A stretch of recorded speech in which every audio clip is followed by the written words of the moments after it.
Agora, nós vamos fazer uma revisão das variações de fala, relembrando linguagem formal, linguagem informal.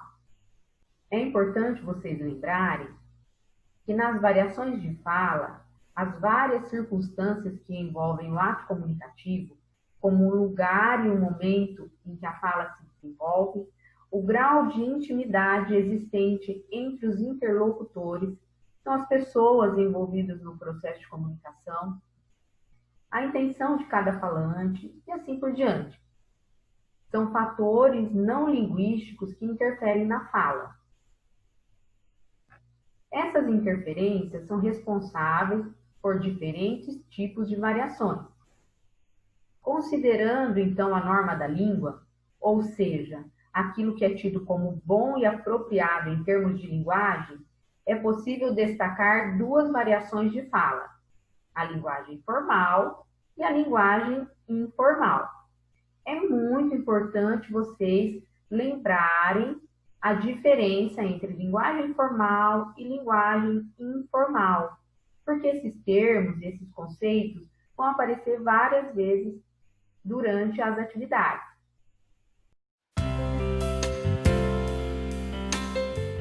Então, é importante lembrar que a linguagem formal é aquela usada em situações formais de comunicação. É uma linguagem cuidada que segue as regras gramaticais e de vocabulário apurado. Por exemplo, é a linguagem que você usa para produzir seus trabalhos escolares, em que você toma todo o cuidado que os professores pedem para você entregar conforme a norma culta da língua. Outro exemplo, você vai apresentar um seminário na escola, você vai usar uma linguagem formal, apropriada para a apresentação daquele trabalho. Um exemplo da vida prática. Um advogado vai escrever os seus processos, ele vai usar a linguagem formal, vai seguir a norma culta da língua. Assim, como em uma audiência com o juiz, ele também vai usar uma linguagem formal para se expressar adequadamente nessa circunstância. E surgem vários outros exemplos nesse sentido de profissões que usam a linguagem formal. Os próprios professores, muitas vezes, precisam recorrer à linguagem formal, na maioria das vezes, para passar o seu conteúdo para os alunos, para explicar os conceitos relacionados às suas disciplinas.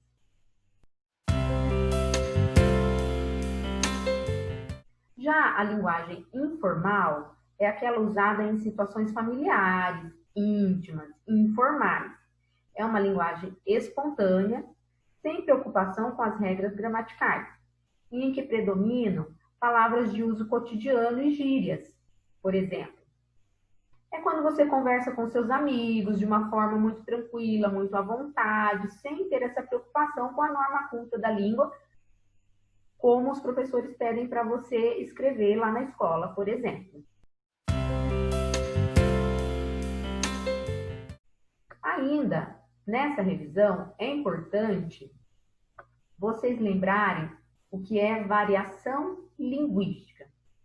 A variação linguística é um fenômeno natural que ocorre pela diversificação dos sistemas de uma língua em relação às possibilidades de mudanças de seus elementos.